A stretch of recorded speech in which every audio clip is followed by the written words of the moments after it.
Muy bien, hoy tenemos la segunda clase de este módulo y hoy día es casi una clase práctica porque vamos a ver cómo se elabora un informe de auditoría médica. Obviamente sabemos que todos los hospitales, quien realiza la auditoría médica es el Comité de Auditoría en Salud y Expediente Clínico, porque la mayoría que vamos a ver son las auditorías internas que realizan ustedes en cada establecimiento de salud. La externa ya tiene algunas condiciones, ¿no? Ya lo hemos visto en la anterior clase. Siempre se lo hace cuando hay una denuncia a mala praxis o cuando el comité de auditoría interna encuentra indicios de responsabilidad y eh, recomienda que se haga una auditoría externa. El Comité de Auditoría en Salud, que está dentro de los comités hospitalarios, que esto está normado por la Ley 3131, en realidad está la Constitución Política en su artículo 39, el Reglamento General de Hospitales en su artículo 11 y 24. Entonces, habla del Comité de Auditoría en Salud. ¿Cuál es su principal función o propósito? Evaluar la calidad de atención médica y de salud a través de un análisis periódico y continuo del expediente clínico. Vale decir, evaluar el acto médico en el proceso salud-enfermedad y el documento que va a ser la evidencia para esto es el expediente clínico. Por eso es que en el primer módulo hemos dedicado 2 clases al manejo del expediente clínico. En algunos hospitales, sobre todo tercer nivel, pueden tener separado el Comité de Auditoría en Salud y el Comité de Expediente Clínico. El Comité del Expediente Clínico tiene como propósito la estandarización, la elaboración, el manejo y el buen diligenciamiento del expediente clínico en sus 3 instancias que ya lo hemos visto: en emergencias, en consulta externa y en hospitalización. No hace auditorías, pero puede tener una subcomisión in situ, ir a las salas para ver cómo se está manejando el expediente clínico. Que no llega a ser una auditoría, ¿no? Entonces, el comité interno de auditoría en salud o el comité de auditoría en salud hospitalario va a elaborar, va a proponer planes generales y anuales de auditoría, un cronograma de auditorías programadas, va a realizar las auditorías, va a evaluar permanentemente el cumplimiento de la calidad de la auditoría, va a mantener en custodia copias originales de los informes de auditoría interna, tanto programada, especiales y inducidas que se haga dentro del hospital. Va a verificar el cumplimiento de las obligaciones, va a promover políticas y actividades en función a la auditoría, va a efectuar el seguimiento de las recomendaciones y observaciones, participa obviamente de los comités de auditoría externa, los gestores de calidad debidamente acreditados, y bueno, evalúa el cumplimiento de las normativas que hay en torno a la auditoría en el expediente clínico. Sabemos que tiene su reglamento, está el reglamento del Comité de Auditoría en Salud y Expediente Clínico, que ya hay a nivel ministerial. Vamos a recordar de quién coordina o quién comanda la auditoría según el PRONAC, según el Reglamento General de Hospitales y demás.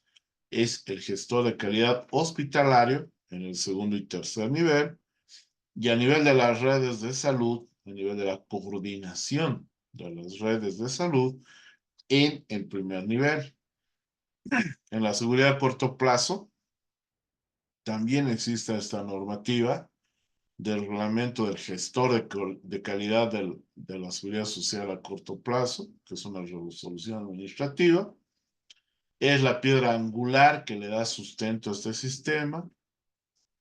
¿Y quién es el gestor de calidad? Un funcionario con formación posgradual, capacidad técnica en calidad y gestión de calidad en salud, contratado expresamente por el establecimiento de salud a dedicación exclusiva, a tiempo completo en lo posible, para hacer el seguimiento y el control en las distintas reparticiones y unidades que van a prestar servicios de calidad de acuerdo a indicadores también que ya deben existir previamente definidos. Eh, ¿Cuáles son los requisitos del auditorio en salud según la ley 3131? Primero, de tener un nivel posgradual de auditoría en salud, un diplomado como mínimo, equivalente a 600 horas académicas, que sea otorgado por universidades del sistema o privadas reconocidas por el Ministerio de Salud, una experiencia profesional de 10 años como mínimo, no tener resolución ejecutoriada por responsabilidad ejecutiva o administrativa, ni sentencia civil o penal, y no tener pliego de cargo ejecutoriado. Entonces, el gestor de calidad preside y coordina actividades del Comité de Gestión de Calidad y Auditoría. Promueve, coordina y supervisa el funcionamiento regular de los otros comités de asesoramiento. Vela por el cumplimiento de las resoluciones del comité de asesoramiento. Es quien vela y hace cumplir, por ejemplo, los planes de acción correctiva emanadas de la auditoría en salud, que hoy lo vamos a ver al realizar el informe. El gestor de calidad entre sus principales funciones lo primero que tiene que hacer es un diagnóstico de la gestión de calidad o el diagnóstico de calidad en el establecimiento de salud en el cual trabaja. Previamente haya hecho el diagnóstico, hace un plan de trabajo, un cronograma de trabajo, un cronograma de supervisión y visitas a los departamentos, unidades o servicios, como esté estructurado el organigrama en el hospital que trabaja. Promueve el conocimiento, la divulgación y el cumplimiento del PRONAX. Promueve el conocimiento y la aplicación de los instrumentos del PRONAX, o sea, están los manuales y guías de evaluación y acreditación, de establecimientos de salud, el manual de auditoría y norma técnica, el manejo técnico del expediente clínico, la obtención del consentimiento informado, la guía de conducta sanitaria y otros. También elabora instrumentos metodológicos que permiten sistematizar las tareas de mejoramiento de calidad en el establecimiento, mantiene una estrecha relación funcional y de coordinación y también de dependencia con la unidad de calidad de los sedes a nivel departamental y obviamente a nivel nacional, la unidad de gestión de calidad y demás, y auditoría que está a nivel del Ministerio de Salud.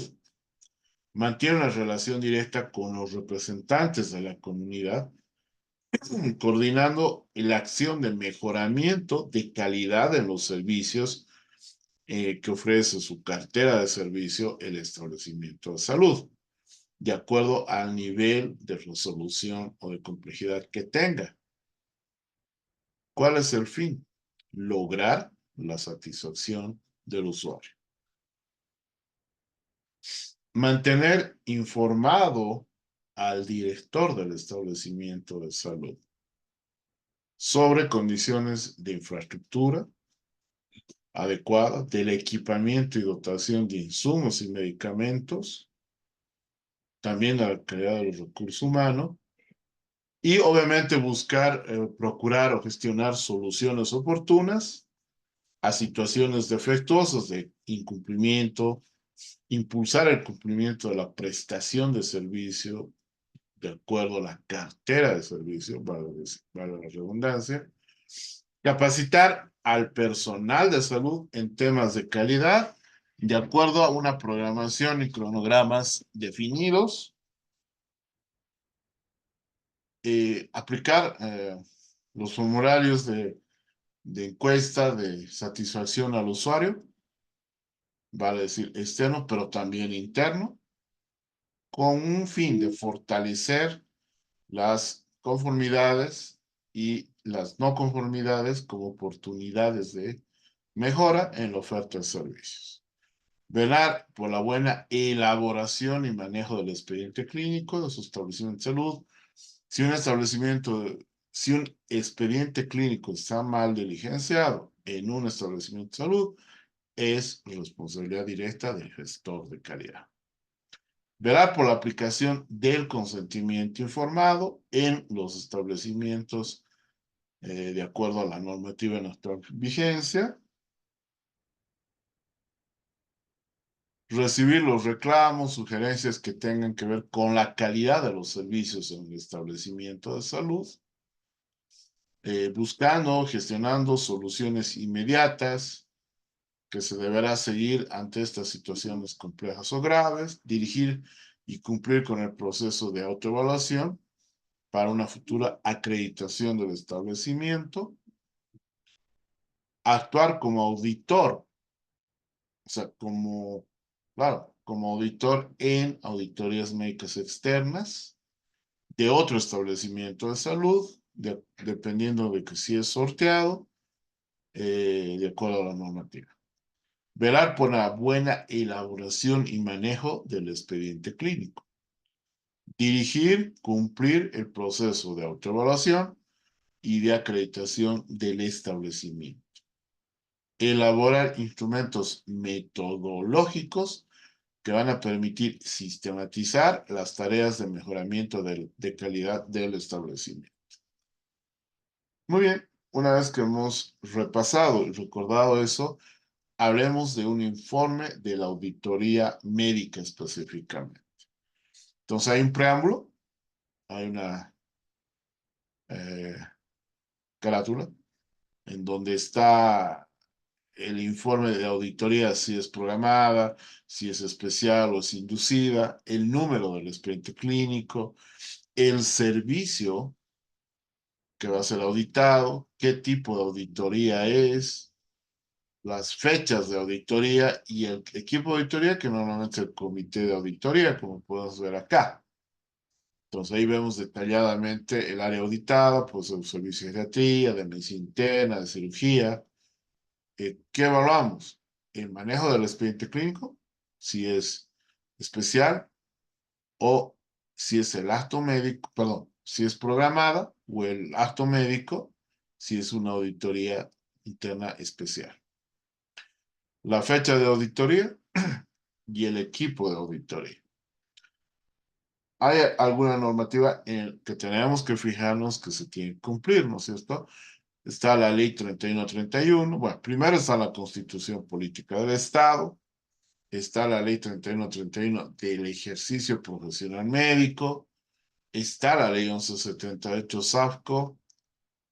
Está, bueno, la ley del funcionario público, el decreto supremo de estructuración del Estado, está el decreto de responsabilidad de la función pública, y están las publicaciones del PRONAC, ¿no? 63, que es Manual de Auditoría Norma Técnica, el 64, Norma Técnica para el manejo del expediente clínico, el 65, obtención del consentimiento informado. Obviamente, también están las normas nacionales de atención clínica 1 y 2, que ustedes saben que en toda Bolivia, todo el personal de salud, el personal médico, debe cumplir estas normativas. Si no se encuentran, debe estar en los protocolos de atención por especialidad. Se hace una presentación de la auditoría. Normalmente, si es programada, tenemos que utilizar abreviatura. No se olviden del secreto profesional, que el violar el secreto profesional es un delito, está en el Código Penal. El número de expediente clínico, la edad y el servicio. Se pone el objeto de auditoría, La auditoría interna, la atención del paciente X de tal servicio, de tal hospital, basado en la ley 3131, en la norma técnica del manejo del expediente clínico. Se toma el antecedente, el objeto, el alcance y la metodología de la auditoría. Entonces, antecedentes en concordancia al artículo 39 de la Constitución Política del Estado, 1 y 2, y normalmente se copia ese artículo, ¿no? Después está el objetivo de la auditoría, que es realizar una auditoría médica interna programada. Puede ser una auditoría médica interna especial, puede ser una auditoría médica interna inducida del expediente clínico tantos del servicio perteneciente a tal paciente. El alcance, de acuerdo a la normativa en actual vigencia, de acuerdo a los indicadores de calidad, se realiza una auditoría o especial o programada o inducida en tal servicio o tal hospital. Dentro de la metodología se define la auditoría que estamos haciendo. Primero, estamos haciendo una auditoría médica interna. Puede ser una auditoría médica externa.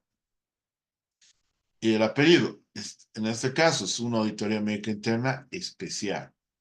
Si es especial, o sea, requerimiento de alguien por un conflicto de intereses de alguien, ¿no? Puede ser la madre de la institución, o sea, ya sabemos las autoridades de legitimación activa.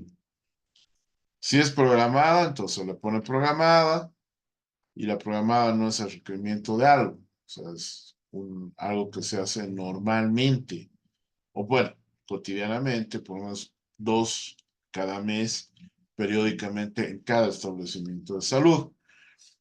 Está el resumen. Les aconsejo hacer primero el resumen del caso, porque es una primera aproximación al expediente clínico. Nos va a permitir conocerlo, nos va a permitir si está de acuerdo a la normativa, si tiene la firma y sello, si está la firma, perdón, la fecha y la hora, si está ordenado, etcétera, y conocer el caso. Recién aplicamos los formularios que están en los anexos de la normativa, que normalmente son 86 indicadores. Los primeros es con respecto al orden del expediente clínico, de acuerdo a si las evoluciones tienen el SWAP, si son claras y legibles, si tienen fecha y hora, si llevan la firma y el nombre de quien los elaboró, que normalmente está en el sello, si están por orden cronológico.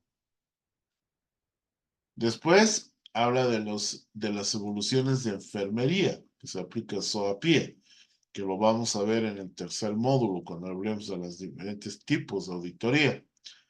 Si obviamente igual son caras elegibles, si lleva el nombre y firma y el sello de qué enfermera lo elaboró, si las notas de enfermería dan cumplimiento a la prescripción o indicación completa, si las notas de enfermería en su reporte dan cumplimiento de la prescripción o indicación, que es claro legible, si las notas de enfermería están en su evolución, sello y firma, enfermería en cuanto a evolución, enfermería en cuanto al registro de medicación administrada, en cuanto al balance hidroelectrolítico o de ingeridos y eliminados. Después vamos a los tratamientos farmacológicos, si se ha controlado la fecha de vencimiento, si se conoce el principio activo o por lo menos el nombre genérico, si la administración de fármacos o sustancias están debidamente supervisadas, si el médico dejó personalmente las indicaciones que tendrían que ser así. Después se refiere a las notas de interconsulta, ¿no? Que si llevan fecha y hora, el sello que lo solicitó, si fueron atendidas dentro de las 12 horas de acuerdo a la normativa, las que no son de emergencia, obviamente. También las interconsultas. Y más o menos desde el 33, 32 hasta casi el 60 es del paciente quirúrgico, ¿no? Entonces, si todos los exámenes preoperatorios, indicaciones preoperatorias, el manejo preoperatorio estaba satisfecho y de acuerdo al protocolo. Ya dentro de la operación nos referimos al protocolo operatorio, está debidamente consignando los datos del equipo, de quienes participaron, si menciona los hallazgos de la cirugía, si la operación transcurrió sin intercurrencias, si estaba debidamente firmado por el cirujano, si está escrito sin correcciones y observaciones, si el personal de quirófano estuvo a disposición de la intervención quirúrgica, que esa pregunta personalmente a mí me parece muy subjetiva, ¿ya? Si el equipo funciona adecuadamente con la intervención quirúrgica, si el tratamiento, indicaciones de postoperatorio se cumplen con cabalidad, y hablamos de la evolución postoperatoria, si evolución sin complicaciones en el postoperatorio, cómo fue la evolución del postoperatorio, si las notas de evolución y los signos vitales mostrando variantes en el postoperatorio, y si se dan cuenta, más o menos hasta el 60 es quirúrgico. Del 61 al 63 ya hablamos, y ni siquiera el 61 sigue siendo bueno, un intermedio en la solicitud de paquetes de sangre en el pre, intra o en el postoperatorio, si las unidades de sangre o hemoderivados tenían la etiqueta, los recursos técnicos, no si no tuvo complicaciones. Y del 64 más o menos habla de los catéteres, de las sondas que se utilizado a nivel quirúrgico. Del 67 habla ya de la anatomía patológica. Y del 68 para adelante habla del consentimiento informado. Si fue realizado por el médico tratante, que tiene que ser así, no es el residente, no es la enfermera, no es otro médico. Si el expediente clínico contiene las notas de referencia, eh, si contiene las contrarreferencias, volvemos al consentimiento informado desde el 72, más o menos al 75, del 76 habla de si el diagnóstico de ingreso fue coherente con el cuadro clínico, si los exámenes complementarios están de acuerdo al cuadro clínico, si el tratamiento realizado tiene coherencia con el diagnóstico, la respuesta del paciente al tratamiento instaurado, si respondió favorablemente a las cirugías, a la intervención quirúrgica, volvemos a la intervención quirúrgica entre el 81 y el 82, después hablamos de las interconsultas si estuvieran de acuerdo al cuadro clínico, volvemos al histopatológico, y es 86 que la verdad, después de 10 años de hacer auditorías, quiero terminarla de entender, ¿no? Porque dice, es evidente que las complicaciones después del alta no están relacionadas con el diagnóstico de internación, tratamiento, procedimiento. Posiblemente no, incluso no hayamos hecho seguimiento al paciente.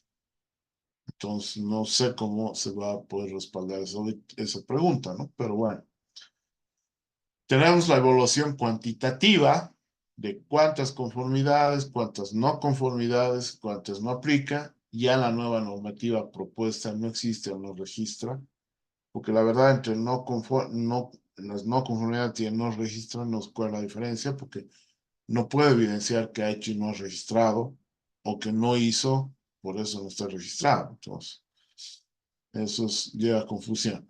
Entonces, se hace el resumen analítico de cada ítem. Por ejemplo, el 6 no, porque el expediente clínico, tanto en el anverso del Fojas 47, no consigna fecha y hora. En el reverso no tiene fecha ni firma quien lo realizó. El ítem 10, no, porque la letra de las indicaciones médicas son poco legibles. En Fojas 7 y 8, en UTI de adultos, etc. Entonces, este es el análisis de las no conformidades o resumen analítico. Se puede tener hallazgos de la auditoría que normalmente salen de los 86 ítems que contemplaba. Podemos encontrar algún hallazgo, por ejemplo, si un paciente sin tener un servicio X donde no cumplía las condiciones de bioseguridad hace años que estamos con la HN1. En esa época nunca nos íbamos a imaginar lo del COVID, ¿no? Si en el servicio de emergencia y el servicio X se repiten exámenes, ¿por qué se los repiten, no? Si ya en emergencia se hizo un examen y va a una sala dentro del mismo hospital, no tiene mucho sentido volverlo a pedir.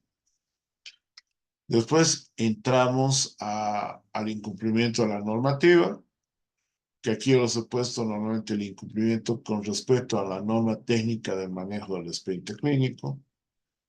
Entonces, si cumplió con respecto al llenado de la historia clínica, consentimiento informado, a las notas de evolución, con respecto a las interconsultas, con respecto a las órdenes médicas, con respecto a los documentos de enfermería, si se cumplió con ordenamiento y paginación, etc.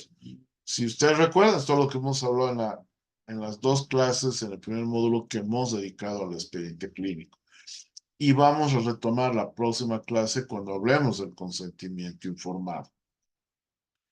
Entonces, y vamos a analizar las no conformidades con relación al acto médico, ¿no? Entonces, por ejemplo, podemos ver por qué no hay nada escrito en la suspensión y los motivos de la suspensión del procedimiento quirúrgico de una cesárea que se plantea por el jefe de servicio, que se indica que ha sido verbalmente, que la enfermera reporta eso, o no hay claridad y veracidad en el procedimiento realizado, etc. Entonces, aquí, esto es importante porque acá podemos encontrar indicios de responsabilidad profesional por una supuesta mala praxis. Y de este análisis de no conformidades del acto médico puede surgir la recomendación de hacer una auditoría médica, o solicitar una auditoría médica externa a través de la autoridad de sedes. Entonces, hacemos las conclusiones. Por ejemplo, el servicio pensional individual del paciente X no estuvo acorde a los protocolos y norma vigente en el manejo de estos pacientes con respecto al EPB y demás, ¿no es cierto? Obviamente, todo eso se ha de mejorar con lo del COVID. Las conclusiones tienen que ser reflejadas en manera de solución en las recomendaciones. Entonces, si yo he concluido una situación, yo tengo que recomendar su mejora. Entonces, una conclusión puede tener una o dos recomendaciones. Y estas recomendaciones tienen que estar plasmadas en este plan de acción correctiva. Se da el estándar evaluado, sale el resumen analítico, se identifica el problema, puede que no sea un solo estándar, sino se agrupen unos 3 o 4 que versen sobre el mismo problema o un problema parecido. Entonces los podemos agrupar y con respecto a este problema identificado podemos proponer una o más actividades de mejora. Y obviamente estas actividades tienen que tener responsable, o sea, se tiene que delegar a un responsable y se tiene que determinar una fecha, que no puede ser en toda la gestión 2024, digamos, ¿no? Si se ha hecho una auditoría en diciembre, será febrero o enero, febrero de este año, por ejemplo. Un segundo informe que vamos a ver, que los hemos planteado sin cambiar la normativa, también puede servir para el primer nivel, es la auditoría médica para consulta externa o para el primer nivel donde no se tenga internación. Entonces nos puede servir, hemos reducido a 26 interrogantes sin cambiar. ¿Qué se ha retirado de estos interrogantes? Las más de 60 preguntas del paciente quirúrgico, que en el primer nivel, a no ser que sea integral, pero en el primer nivel no se opera, a mucha tendrá un parto. Entonces, sacando esas 60 preguntas sin cambiar ningún indicador, se puede agrupar a estas 26 preguntas. ¿no? Que están los registros médicos, está la consulta o cualquier acción a la enfermería, que lo pueden revisar ustedes. Después está la auditoría de servicio, que esto sí está en la norma, en los anexos de la normativa. Igual, bueno, en realidad no sería el nombre del paciente, sería el nombre del servicio, de la institución. Y aquí tenemos igual 29 interrogantes. Las primeras habla si ese servicio es parte del organigrama estructural del establecimiento de salud. Si ustedes se dan cuenta, las primeras 4 o 5 habla de ello. O sea, si el servicio que se está auditando es parte del organigrama estructural de la institución, primera situación. Segundo, si ustedes ven del 6 al 12, habla con respecto a la norma de caracterización. Y esto va a aplicar muy bien al segundo y primer nivel. ¿Por qué? Porque no tenemos una normativa oficial del tercer nivel. O sea, está estructurado, técnicamente sí lo tenemos, pero todavía no ha salido una resolución que lo vuelva normativa, que esté dentro del campo legal para podernos basar en la caracterización del tercer nivel.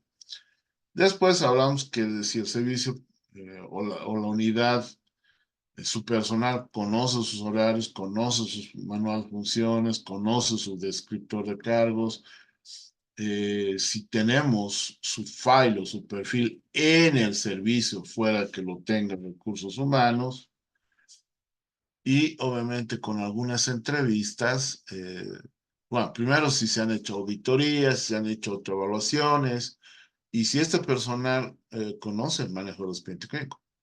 O sea, podemos ver aleatoriamente unos 4 o 5 expedientes para ver esta normativa, pero también preguntar al personal cómo hace un informe, una evolución, qué características tiene que tener, etcétera.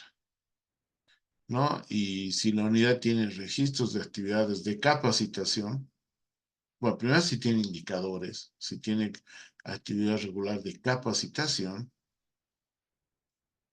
y si se controla, si es posible constatar el mejoramiento de calidad de este servicio, si se ha hecho auditorías médicas o auditoría de servicios previamente. Muy bien, vamos a hablar de la auditoría de programa, que en ese años de experiencia en ningún hospital yo he hecho una auditoría de programa. Sí lo haces a nivel del SEDES, a nivel del municipio, ministerial, pero no me ha tocado hacer una auditoría de programa. Pero esto está igual, está normado en 31 o 32 preguntas, igual nombre del servicio y demás. Y ahí se tiene las 31 o 32 puntos que ahorita vamos a ver.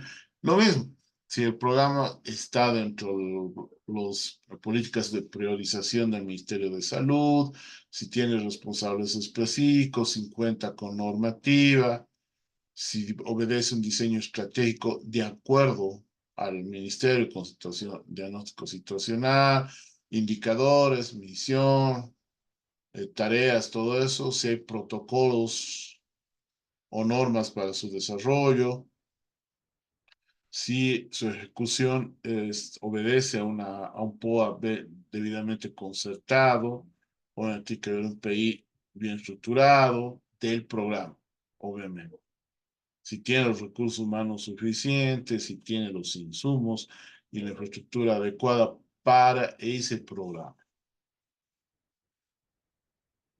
También si hay indicadores de flujogramas, de cumplimiento de POAS, de avances presupuestarios, de la medicación que se utiliza, de los instructivos, todo con respecto a la medicación, al programa que estamos soltando. Puede ser tuberculosis, puede ser Chagas, puede ser el binomio madre-niño, etcétera, diferentes programas que pueden existir, ¿no es cierto?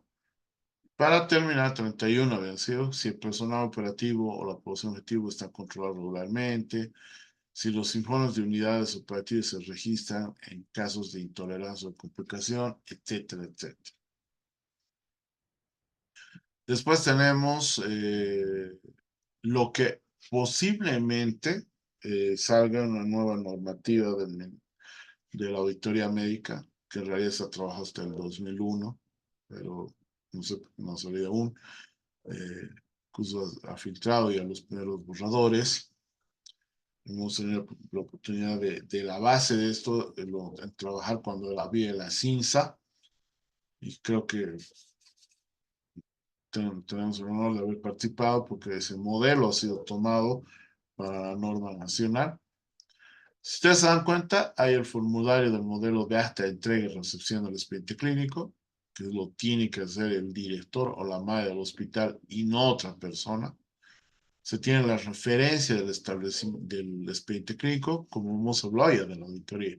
Nombre completo del paciente, establecimiento de salud, número del expediente clínico, lugar, fecha.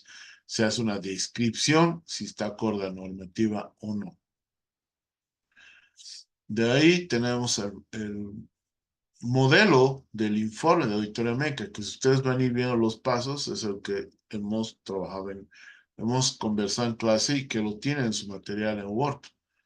No una plantilla, pero casi, ¿no? Que la puedo usar. Entonces, el formulario está dirigido a alguien, a las autoridades de legitimación activa que hayan solicitado, de comité de auditoría o de la comisión de auditores externos, la referencia y la fecha. Lo mismo, dentro de los antecedentes está el objeto, el alcance, la metodología y la referencia. Está el resumen del caso.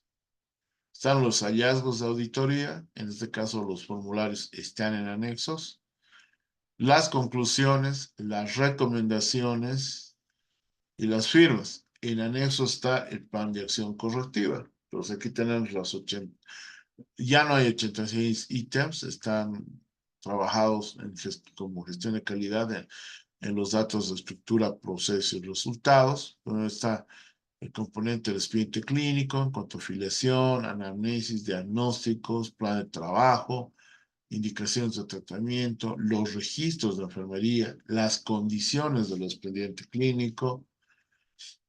También tenemos la auditoría médica en expedientes clínicos de emergencia, con la misma estructura, ¿no? La afiliación, la anamnesis, los diagnósticos, el plan de trabajo, indicaciones de tratamiento, el registro de enfermería, pues estamos hablando de un expediente clínico de emergencias.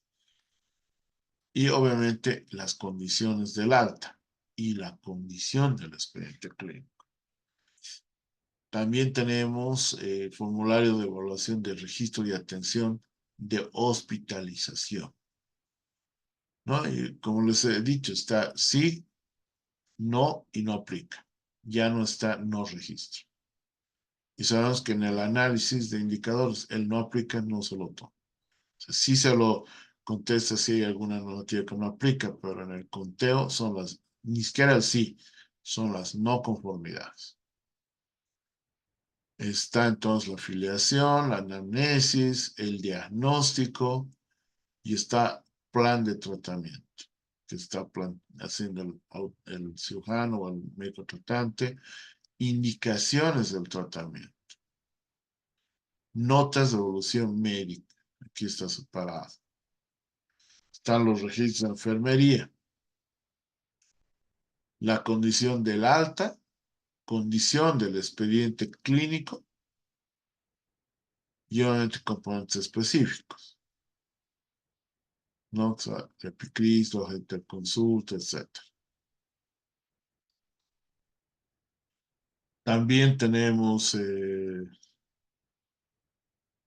formulario de evaluación del registro y atención en enfermería, o sea, casi una auditoría en enfermería, lo mismo, identificación, la atención en enfermería, en los signos vitales, el aspecto de confort del paciente, componentes específicos de la hoja térmica, hoja del Cardex, balance hidroelectrolítico, condición del registro del expediente clínico, pulcritud, letra legible, etc.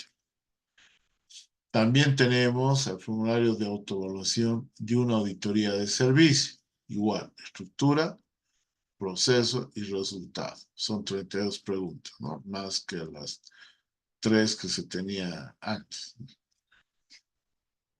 También tenemos el formulario de evaluación de un programa de salud. Son 30 interrogantes. Vamos a estructura, básicamente, ¿no? Por ejemplo, en este caso el 23, el programa se encuentra en articulación con la medicina tradicional. Entonces, asumimos que sí está de acuerdo, o sea, sí hay ese entendimiento con la teoría ciudadana, porque el sí o no aplica. Indicadores de procesos y de resultados. Y obviamente hay el formulario del plan de acción correctiva, lo que les decía, está el indicador en no conformidades, está qué recomendación se hace, qué actividad va a hacer y la responsabilidad específica a través de colocar unidades de CIARS, ¿no es cierto? Y cronograma. Está también el formulario de auditoría del servicio de farmacia en el proceso de estructura, de procesos y resultados. En el, ¿no? Y podemos ver, por ejemplo, la normativa en cuanto a la farmacia, desde la ley de medicamentos, ley de medicamento esencial, Sistema Nacional de Farmacovigilancia, etcétera, que todo eso está visto también, ¿no? Para hacer, aplicar. Están los de procesos y están de los resultados en el caso de enfermería. Eh, en los procesos, pues, perdón, en el caso de farmacia. Por ejemplo, si el servicio de farmacia es parte del comité de farmacia y farmacovigilancia, si el servicio de farmacia realiza auditorías médicas internas o externas, si el servicio de farmacia realiza auditorías médicas. Tenemos resultados. Entonces ahí ya vamos a ver la calidad de la evolución de la enfermedad en la SUAPIE, subjetivo, objetivo, análisis, plan, intervención y evaluación. Entonces, los informes, los medicamentos que han administrado y bueno, todo eso está enfocado acá. Bueno, hasta aquí sería esta clase.